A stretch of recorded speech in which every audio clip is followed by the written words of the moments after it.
ሰላም ናችሁ ቤተሰብ? ሰላም በእናንተ ላይ ይሁን። ዛሬ ደግሞ ስለ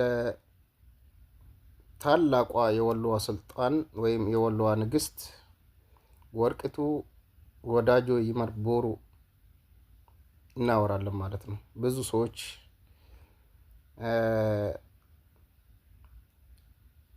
ስለሷ ብዙም ስላላወቁ የወሎን ታሪክ ጠላቶች ስለጻፉ ታሪኳን ደብቀዋል። ሱልጣን ወርቅቱ ወዳጆ ይመር ስመ ገናናዋ ጀግና፣ ሀገሯን የምትወድ ህዝቧን የምትወድ ሀቀኛ መሪ ነበረች እና ገዥ ሳለች ወደ እርሷ የምትጮህ ተበዳይ ነፍስ አልነበረችም። ለጊዜው በጨበጠችው መንበር ላይ የሚተፋ የሐሰት ወንጀሎችን በቁም ተቀባይ ኖላዊ አልሆነችም። ርቷ አንደበቷ ከረር መረር ያለች ቢያደርጋትም በፍጥረቷ ወርቅና መሬት ነበረች። ታላቋ ስልጣን የወሎዋ ንግስት ወርቅቱ ወዳጆ ይመር የዛ ዘመን ብሩክ መሳፍንቶች አይገቡ ገብቶ እምነት ነክ ክዋኔዎችም ከመፈትፈት መሆናቸው የሰብአዊነታቸው ለኬት ያስረገጠ ቅዱስ ተግባር ነበረ። እናም ወርቅቱ አንግቦና አግባቡ የቅል እየለየ ቃዲ ደኞችን ነሺም በቃዲዎች ይመራ ነበረ። ሀቀኛ ንግስትም ነበረች። ስለዚህ ስለሷ ዛሬ እናወራለን ማለት ነው። ንግስት ወርቅቱ ወዳጆ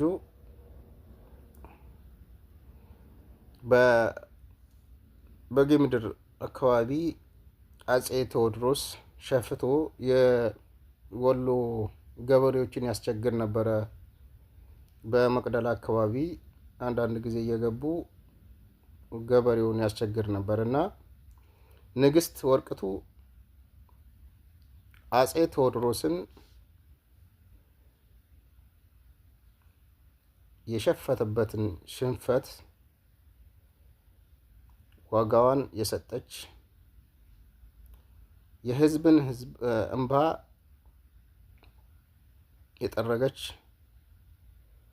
አጼ ቴዎድሮስ ክነት ያጋነነው አጼ በክነት ሳይሆን በእውነተኛ አጼ ቴዎድሮስን ተዋግታ መቅደላ ላይ የገደለችው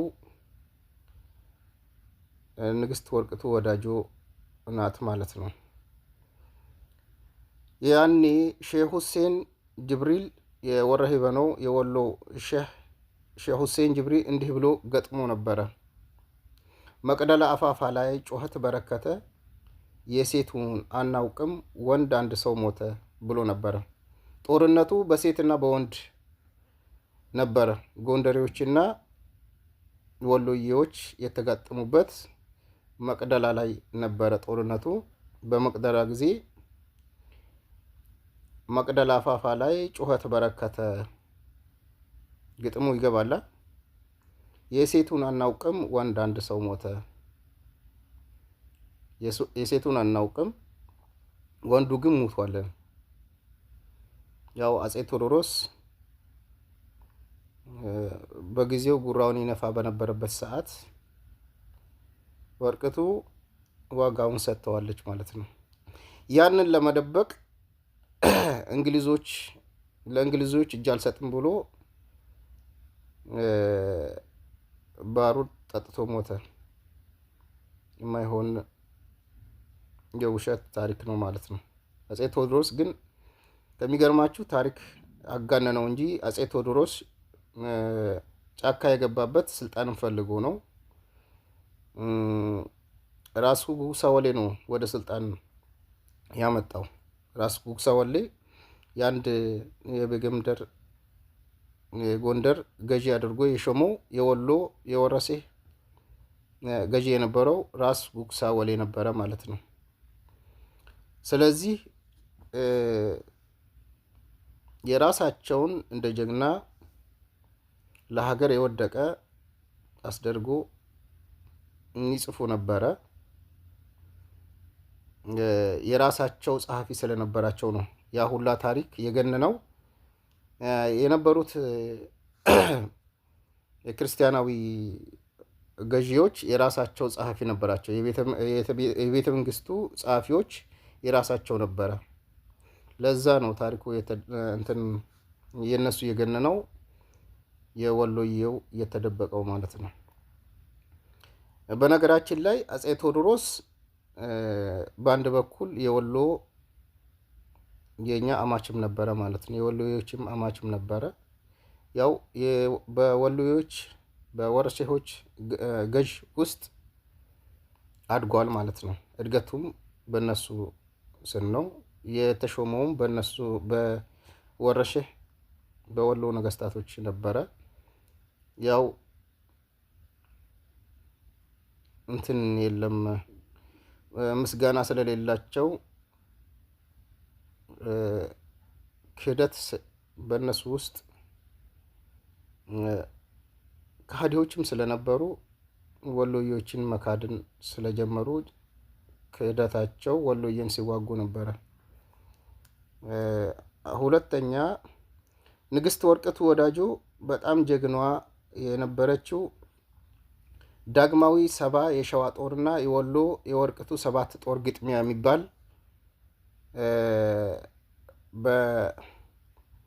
በሰዴን መካና በአጣዬ በሰዴን መካና የተደረገው ሰባ የመንዝ ጦርና የወሎ ሰባት ጦር በተደረገው ጦርነት ላይ በእፍራታ ግድም ወረዳ አካባቢ በአጣዬ ገደማ በአንድ የወሎዋ ወርቅቱ ሰባት ጦር ሰባውን የሸዋ ጦር ድል እንዳደረገ ይነገራል ማለት ነው።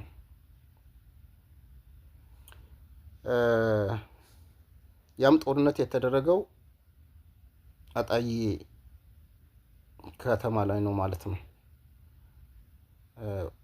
ዋርካው እስካሁን አለ። እዛ አካባቢ የተገጠመለት ለወሎዬዎች አለ ማለት ነው። ለንግስት ወርቅቱ ጦሮች